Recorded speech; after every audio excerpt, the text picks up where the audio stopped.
Hey everybody, Coach Hughes here from the Be Best You podcast. Again, the idea is in order to be a leader of anybody, you have to be the best version of yourself. Like no one's going to follow a mess. So excited to get to chat with somebody I actually came across on Facebook. I look at a lot of coaching and leadership and culture types of, that's what I try to follow instead of the other garbage that's out there. And a couple of years ago, I came across a gentleman that I've become a quick fan of. His name is Matt Lisle. Matt, hello. Hey, Coach, how you doing? I'm doing well, and he goes by Coach Lisle, which is also pretty cool. And what I found, what I became a fan of is he shares a lot of similar content that I enjoy researching and sharing. He's he leadership, team building, culture, but also he's a coach, a hitting coach, a very well respected hitting coach. And I'll share his website at the end of the podcast that you can check out some of his stuff. But the reason I want him on the podcast was so Matt, what I do for the business I'm in is what I found is that a lot of the people who end up becoming managers or even coaches are guys that are very good at their job, have put a lot of time into that job, and maybe they're the best at a particular skill or position, and then they naturally gravitate up to this coaching and or teaching or manager role. And what I've learned is that, and I use this line a lot with the work I'm in, and I say it's a shame that managers learn how to manage when they become managers. I also feel like a lot of coaches learn how to coach when they become coaches. They may be the best hitter, they could be the best, maybe they're a talented runner or they're really skilled in their industry, but now they're in a position of coaching. And what I've learned is a lot of them flounder and they fail because no one's ever taught them how to coach.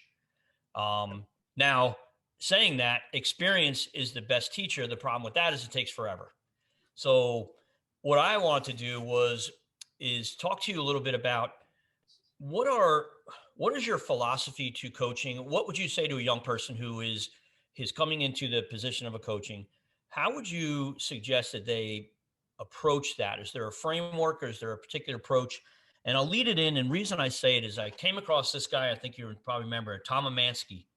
And you might remember him from back-to-back AAU championships. And Oh yeah. he's the one who made me realize it's called building block or foundational training. And Yep. it just, ever since then, I didn't get to chat with him, but I always wanted to find somebody that I thought could probably communicate this type of approach. And when I saw your stuff, I was like, this is the guy I need to get in touch with. So I appreciate that. But Yeah. I'm a new coach. I'm getting into coaching. I'm pretty good at what I'm doing, but how do I approach that? So for me, it's a couple different things. I think first the approach has to be, athlete focused. And so I think a lot of coaches, even myself as a young coach, I think coaches are coach for themselves. I know a lot of people I think they like to say that they coach for the kids or they coach for the athletes, but it really has to be athlete based. And the focus has to be on them and their improvement and them getting better. And then to me, it really is rooted in the foundation of relationship. And so if I want the best out of athletes, I have to develop relationship and have relational equity so that I can create buy-in and I can build trust. And I can tell an athlete, I need you to try this, or I need you to do something that's uncomfortable. If there's relationship there, there's equity there, there's the buy-in aspect is a lot better than just saying, hey, I did X, Y, Z in my career, and this is why you should trust me. And you know what? 20, 30 years ago, that probably worked. Yeah. Nowadays, it just doesn't work as well. So relational based and really rooted in what's best for the athlete. That's kind of the basis of it. Now, when it comes to technical skills or teaching the skills of the game, it really, what I've learned is, I've got 5 kids and my youngest is 4. And what I have learned is that most coaches coach the athleticism out of athletes and their natural athleticism. And so if we get too technical, we get to step A, step B, step C, 1, 2, 3, it can get really difficult. Now, I mostly work with college and pro athletes. And so, they are they've been developed their whole life, and we're kind of fine tuning things. But I'm helping my son's t-ball team this year. We just got the roster last night, and for me, I emailed the parents. I'm like, hey, this year we're gonna have fun, and that's the whole thing. We're gonna have fun, and at the same time, when I'm working with those younger hitters, or I have a son who's 10 years old, I don't give very much instruction. It's very much trying to create an environment where they are doing the things I want them to do without instructing them, creating constraints.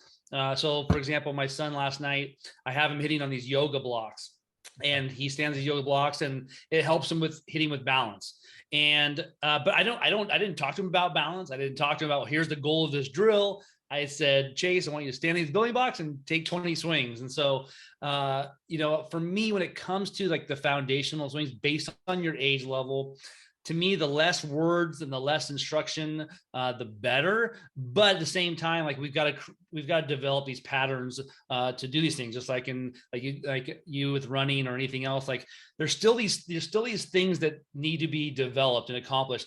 How can we do those in ways that is natural for that athlete to kind of figure it out on their own with a little bit of guidance or constraints, versus saying you need to do it this way and that way? Because in hitting, where I kind of work the most, the biggest area, or in sports in general, when we kind of force them to do it, our way, or a cookie cutter way, or the way that the coach learned to do it, it's going to work for X amount of athletes. It's going to, but a large portion of those athletes are going to get left behind because they didn't buy in, or they didn't understand it. They couldn't do those things, or physically their limitations are different. I know you and I talked about, a knee injury. People have back injuries. And so if I have a hitter that has had like knee surgery, and I'm asking him to do this move and he can't do it, I can't say to him, well, you're not listening. You're uncoachable. You're not doing it. And then I asked him, why can't you do it? He's like, oh, coach, I've had two knee surgeries. I'm like, okay, well, that's the reason. So all that to say is I just really think we have to approach kids and athletes in a way that relationally we build this trust, so that when we ask them to do something, and then we find the best way for that athlete to learn, and the best way for them to receive feedback. So when I coach with college and pro athletes, some of the first questions I ever ask them is, what is the best way for me to give you feedback? And we have this conversation because I am very demanding coach, and I'm going to tell it to you very clear, and I don't sugarcoat it. And for some people, like, they need the little sugar coat. They need a little, and some athletes like, just give it to me correct or direct. Now, if I'm coaching an 8-year-old, I'm obviously going to have a different approach than I would an 18 or 28-year-old. Right. But learning those things are pretty important, because again, my 10-year-old son, I think he's a very sensitive guy. And I know that when I talk to him, from a very much a softer way, we have great conversation about asking things done. If I come in like, you got to do this, this, and this, he doesn't respond to that very well. So I think, to me, those are the things that a good leader and a good coach learns how to do, versus when I first started coaching, I was a head varsity baseball coach at 23 years old. I had no clue what I was doing. And I thought I was, just coaching baseball. I know the game of baseball, and this is what we should do. Yep. And I got eaten alive by those high school kids, because it doesn't matter how much it's really about, how can you help them? Are you invested in them? Are you willing to develop them? If you make it about them, then to me, the other stuff comes in, just kind of falls into place. Now, the stuff are important. Still have to be, working towards being an expert in whatever the field you're in. Again, like, I don't know very much about hockey, but if I'm coaching my youth hockey team, I can't tell kids you need to do X, Y, and Z if I don't know what that thing is. So I still have to be able to say, okay, I don't know these things. I'm gonna go learn them, and so that I can teach them in a way that they understand. Yeah. So what I heard, and I'm good instincts, and I'm glad I did reach out to you, because I couldn't agree with you more. One of the things is typically people train the way they learn, and some people will learn that way, but a lot of people don't.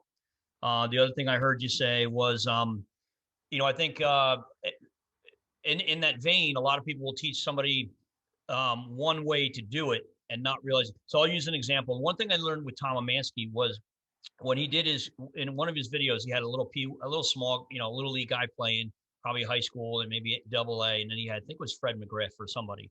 Yep. And every one of those guys was doing the mechanics of a swing exactly the same. It was like a mirror, boom, boom, boom, boom. And they were learning the hips, they were learning the roll of the bat, they were learning all that kind of stuff. And it looked exactly the same from the little guy all the way to the big. But then when you're up at the plate, you got guys swinging the bat, you got guys rocking their elbow. And I think what I see a lot of people teaching something to somebody, there's only one way to do it. Yeah. And I love what you said right there, which is so true. There should be parameters, but it doesn't have to be exactly the same. You have to kind of build it around the person you're training. And then the last part is I love, and I think it's so important what you said is, one of the things I do with my classes, and I tell everybody, is I said, on day one, we ask what their learning styles are. And you usually have those three: auditory, kinesthetic, and visual. And while I'm a kinesthetic and visual learner, I'm somebody who's going to ask me 1,000 questions. They're going to drive me crazy because that's more of the auditory learning. So I hope people pay attention to just that part right there, what you just led into, because that's money. And then you just think about how we were coached was you did it our way or the highway.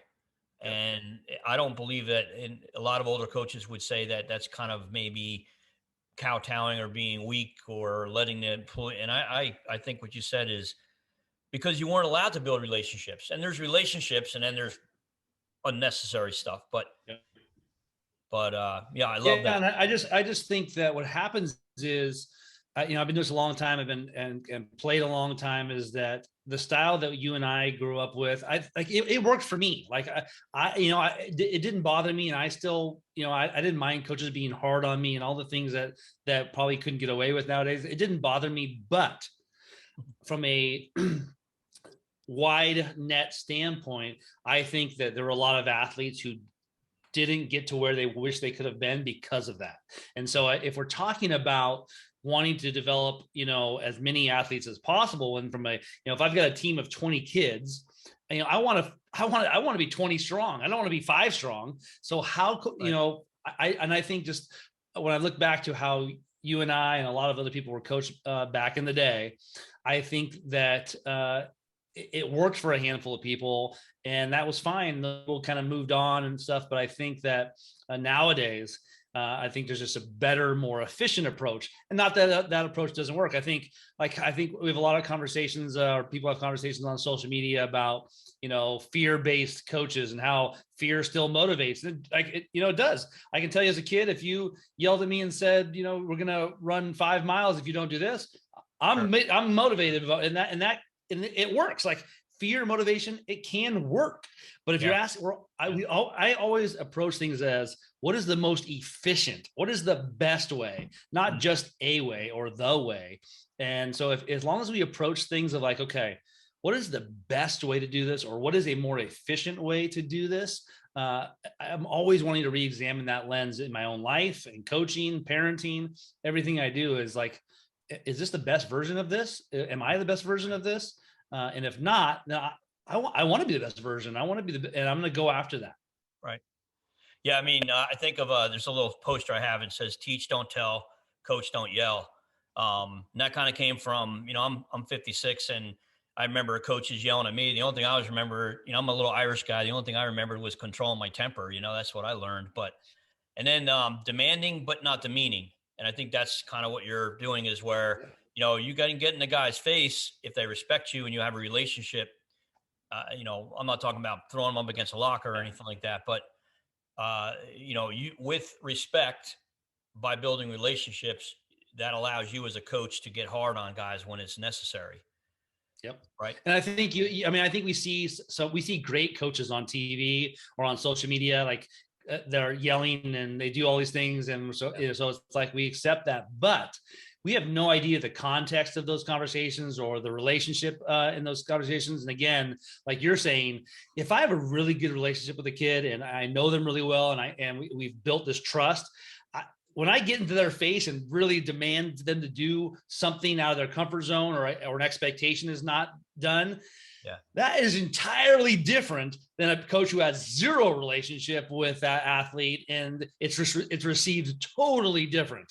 Right. And so, again, context and everything is key, and we've got to be able to know that. And I think a lot of coaches out there, they yell and scream at a player that they don't have a relationship with, and they don't understand why that didn't work, or why, and they start labeling the kid as soft or all these things. And it's like, hey, Yeah. is that the best way to do it? Absolutely not. I think of years ago, my daughter was a basketball player, point guard, freshman. She started on varsity. I was kind of a vocal player on the court. Mickey was very quiet. Her name was Michaela Mickey. Best player, but very quiet. And when I used to say to her, Mickey, you need to get in the huddle more, she would always stand outside the huddle. And then sophomore year, I was, and her and I were kind of like, she wouldn't want to get my feedback. And it was Christy Rampone, who's the captain of the women's soccer team for years. She told me, I went to her and I said, what do I do about my daughter? She's not vocal on the court, and she's a point guard, and she needs to tell people what to do. And Christy, kind of back to your son, said, let her find her voice. And it struck me, and I kind of, and she said, just be her dad. And I stepped back. I learned how to do that. And what was kind of neat was, by the time she's going to be a junior, she's a junior year now, she's going to her senior year, she's a center mid on the soccer team. And it's amazing to go, here she was, this person who was quiet, but fierce on the field. And then now what's happening is that leadership, that management, that coaching, she's found her voice, and now she's talking, and I think that's something too, where people are forced into positions when they have the skill set. They just don't have I don't know what it is. I'm not sure if there's a word I could put to it. Yeah. I think athletes, again, I think sometimes kids especially, they and honestly, I mean, I have 5 kids, that they sometimes hearing it from somebody else is just received differently, from a parent standpoint. And some of the things they do have to figure out on their own, and we can kind of guide them. One of the best advice I ever got from a good friend of mine who was a baseball coach. Now he's a principal, and it stuck with me. We had a conversation 15 years ago about a kid I was having trouble with, and kids weren't buying in. And he just said, as coaches, the best and parents, the best we can do is create an environment for them to thrive. And if we can do that, they have the ability to kind of figure it out on their own a little bit. But if we're not creating at least that environment, like, we can only can control what we can control. But again, like, if we can create an environment that allows that, and it's for that opportunity in there to figure it out and to thrive, we find out who is willing to do that and who isn't. And that's always stuck with me, in the sense of, okay, I can't control what my hitters do, I can't control what my athletes do, I can provide them the best tools, but if I can provide the environment for them to figure it out, then that gives them an opportunity to do so. What the word observation keeps coming to my head, because one of the things I think a lot of people in the position of coaching don't recognize, they're always watching what the person's doing and then correcting it, and they're talking too much when they need to be listening more, and then listening with their eyes, because body language is saying a lot. Whether somebody is again, I know how to do something. Now I'm going to teach this person that, and they're not getting it. But the person I see doing the coaching isn't recognizing that the person they're coaching is locked up physically. What is in coaching? How important is listening with your eyes and observation and receiving the body language? Yeah, I mean, I just think for some kids, one thing that I think coaches take for granted is that a lot of kids haven't been taught that. And so I think a lot of times the expectation is set, and then coaches get upset about it. I think we have to teach them sometimes what that looks like, to be engaged, to listen, and to pay attention to, and what active listening actually looks like versus nodding their heads. And I think on the other side of the coin, coaches need to learn how to figure out how to communicate quicker and better, because I can tell you right now, I don't want to listen to an after game speech for 15 minutes or a halftime. I don't want our pregame speech that's 15 minutes long. Like, get to the point, be effective with it. And then athletes are going to listen more actively. They're going to pay attention. But if you're droning on and on and on, it's making it very difficult. So I think we can teach our athletes how to do it, and set the expectation. This is what I expect of you. I expect you to look in my eyes, be engaged, and that's the expectation. And the other side of the coin, coaches, we got to do a better job of not having 10-minute, 20-minute talks after a game. And to me, it's you got to do both of those things. Yeah, it's almost like when you're a public speaker or speaking. I always heard it that the audience is never there for you; they're there for them. So give them, and you get a lot of guys who get up there and they pontificate and they talk and they, you're like, okay, I don't remember what you started off, but yeah, learning how to get to the point. Yeah, thinking about, and also too, taking the time to think about what you're going to say. Of course, there's sometimes just spontaneity, but lots of times you have to think about what you're going to say and then look at especially today's audience as well. They're, they only have this much time to listen. But now the other thing was interesting. So the industry I'm in the restaurant industry, and you got a lot of people and I look at what we do as it's physical. It requires coordination, stamina, speed, all the things that swinging a golf club, any sport does. Recently, though, one of the things that has really been difficult to kind of get people to teach effectively is speed. And you're always trying to get more production out of the same people, and you want them to go faster. And when you ask them to go faster or speed up, I see that blowing up. And I been teaching, but really haven't done the best job, I think, of explaining the saying, slow down. I believe this is correct when I say this because I've been corrected. Slow down in order to move faster. And being you're a baseball coach, I'm a Yankee fan. And I just always remember Chuck Knobloch and how, at the end of his career, he just kept thrown into the stands. Yep. And I just remember watching that and thinking that, here's a guy that's can throw, but he was going too fast. So I guess specifically my question is, without, losing you on this, is to get people to move faster, get them. Is there a process that you've taught them, the slowing down in order to move faster? Is that a coaching approach that you believe in and work on? And if so, could you kind of maybe explain that? Yeah, so we do it a couple different ways. So from a hitting standpoint, we want to teach and learn the fundamentals at a slowest speed. Okay. And we want to be able to say, and we want to understand it. And then we want to move to the fastest speed that they possibly can operate in as quickly as possible. And so the art of coaching is figuring out when that is for some athletes. And everyone moves differently, but what I have learned over the years is that if we spend too much time on the slowing, teaching the fundamentals and getting that foundation, we spend too much time on that, we never get there fast enough to the game like high speed things. And so I think what we do is the most success we've had is you learn the basic. Okay, do you understand this concept? Yes. Boom, let's go at full speed, and then we evaluate from there. So for me, I've taken all these personality tests, and for me, I score off the charts in the sense of efficiency and multitasking and all these things. And I am a very detail-oriented person. Having said that, the faster I move, the more efficient I am, the more mistakes happen, little things, and the details can get overlooked.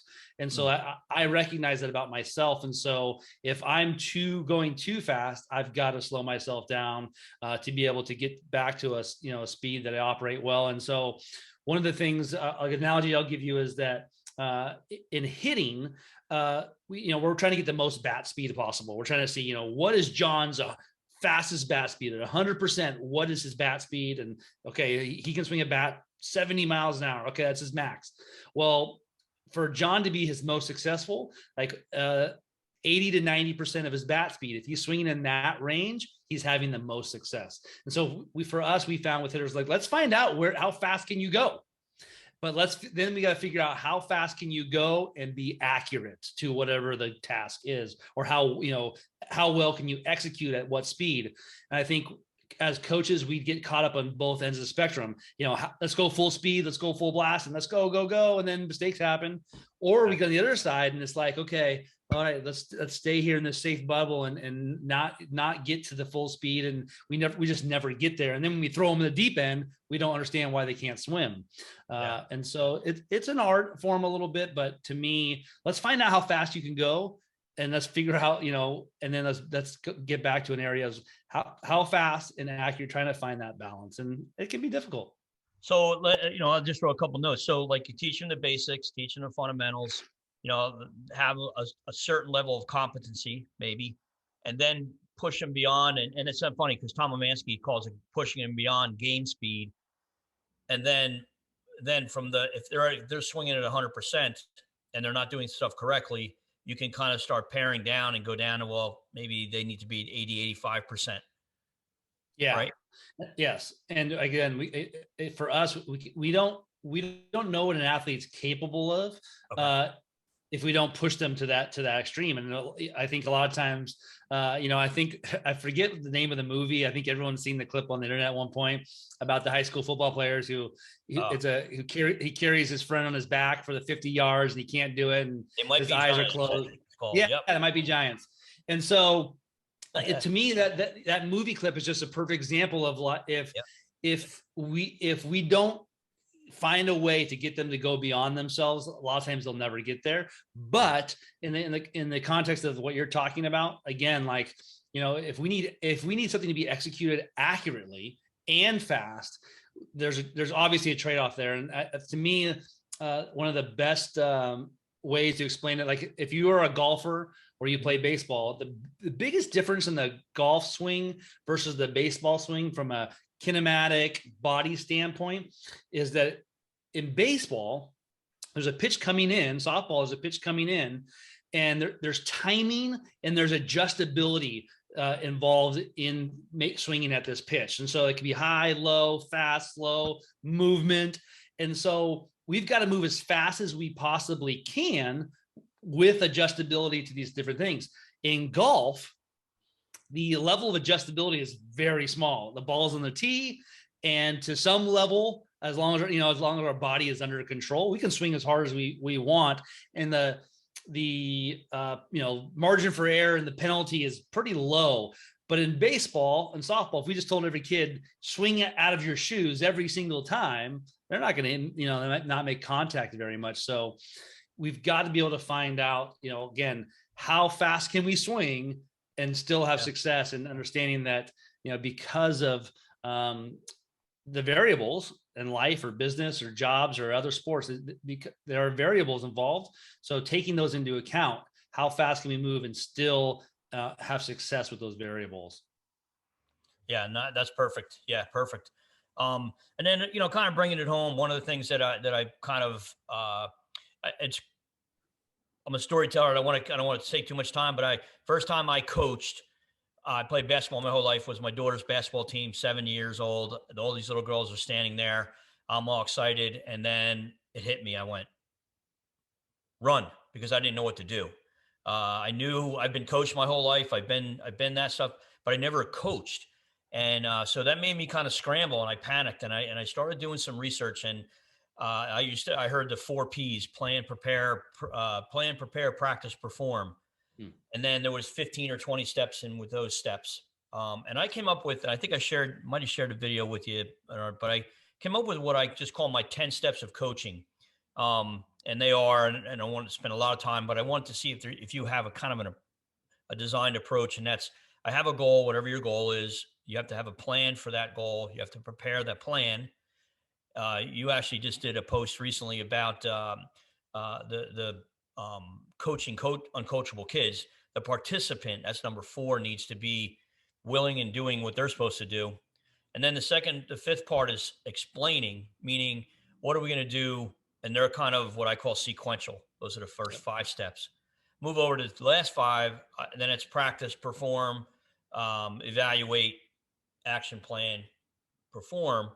And what I find when I look at those 10 things and I ask people, you just taught somebody how to swing, you taught them how to sweep, you taught them how to fold a shirt, whatever. where did you start on that process? And what I find is a lot of people are planning, preparing, explaining, and practicing at the same time. Um, Mm, they're not they're skipping the goal part, and the goal is usually too big. It's not small enough. And then the planning part gets rushed because I don't know, for a lot of reasons, time is money, that kind of yeah. stuff. And then the preparing is haphazard because now you don't know what to do and you're scrambling. Um, how important it is it to have the discipline to have steps involved in the coaching process. I mean, I'll tell you, one of the best books I've ever read is a book called E-Myth Revisited, Okay. and it's a business book about restaurant owning and other things. And the biggest takeaway for me from that was creating a handbook or creating a system or a manual so that and I again I could talk about a lot of food chains and restaurants and businesses, Starbucks, these companies that have these operation manuals and these systems in place so that if you lose an employee, the next person can step in and say, okay, this is how we do things. And that's why when we go to Starbucks, I've been to a minimum of 500 Starbucks in this country. It feels like, and that's probably a I see true you were drinking statement. one there. Yeah, and I'll tell you, like, I get the same drink everywhere I go because they have a system in place of how they teach, how they do it, how it's executed, and those things. So Sure. it's really important as coaches, the same thing, is to have a system, and it's fluid. We change it all the time. We improve on it, but here's the system: how we teach it, how we execute it, how we do these things. And when you do that, and you have this manual, and sometimes coaches keep this manual in their head, but I use an app called Evernote, and I have all these notebooks, and I keep things in there. And I use different tools that I have this manual and I can refer to it, and so the same thing as coaches, when we get into teaching a system or teaching how to do a thing, hey, we start here, we go there. And a lot of times for me, it's athlete based on like what their specific needs are, but we've got the system in place. And I think as coaches, if we don't have a plan and we don't have a system, or at least a foundation, yeah, it makes it really difficult. Just like when you first started coaching, it's like, oh man, what am I going to do? And that can be really difficult. So as coaches, even if it's a very simple, like it could, a couple different pages, but now I've been coaching for 22 years, and that manual and that handbook is pretty extensive. But when you're first starting out, like it can be one page and then 2 pages, and you keep developing it until you've got something that is complete. Yeah, I mean, when I talk to coaches, whether it be friends of mine who coach, whether it be my daughter's coach or whomever, yourself, I always ask, "What's your process?" And they're like, "What do you mean?" I'm like, what is your sequence of steps that you take in order to accomplish whatever your goal is? And while they're different, um, not anyone that's successful doesn't not have one. They have something. Yep. There's something that you could do. You definitely put that out there for people. Also, too, a Yeah. quick funny joke about Starbucks. Ask people. Starbucks changed its name to $5 because it cost a latte. So that's just I am a huge dad joke fan, so yeah. There you I go. probably use that one. Yeah. Well, I know you have a limited amount of time. I could probably, I know I could talk to you forever, and I'd love to be able to have the opportunity maybe again to chat with you. But you have the again you're hitting coaching, and what is the name of that site? Yeah, so I have a website called thehittingvault.com, and the Right. best way to describe it is it's a master class for hitting for baseball and softball, and we've got thousands of members, and it's been going for about 6 years now, and we've got a great team over there of coaches and people. So the website is thehittingvault.com. Now, I think people who aren't interested in baseball, you're like, why do I need to go there? And you said something very important, masterclass, and I subscribe to that group, that set of videos, primarily because it teaches you how to teach. Yep. So if you want to learn about how to coach, how to break stuff down, the hitting vault is a great way to go. But also, where else can they find you? Because I think you have a lot of other great content, commentary, and input on there. I know Facebook, that's how I found you. But what are some of the other places people can find you? Yeah, I'm everywhere on social media at Okay. Coach Lisle. From LinkedIn to TikTok to Instagram and Twitter and all of that. And I honestly, the way I use social media is, just trying to help parents, athletes, and coaches, get better at being a parent and an athlete and a coach, and just sharing things that resonate with me. Like I Yep. said, I'm a dad of 5 kids and a coach, and for me, I try to share on social media things I'm passionate about, and like I said, parenting and coaching and being a dad and a husband, and those things are what I get excited about. And so I just use social media in the sense of trying to help people in the same boat as me, Yep. to live their best version of themselves. Be best you. Right. Yeah, And absolutely. again, there's been quite a few posts that I needed at that particular time in the day, and I appreciate those, and that you're out there doing that. So, but check out Matt on Facebook, and also check out the Hitting Vault, and you won't be disappointed. So, but Matt, I appreciate it. I really do, and hopefully people will check out your site. And best of luck with everything you're doing, and I'm looking forward to seeing what you create next. So, Thanks, John. Thanks for having me on. yeah, no problem. So this is Coach Hughes again, Coach's Corner, or again, Be Best You podcast. Until next time, um, be the best version of yourself.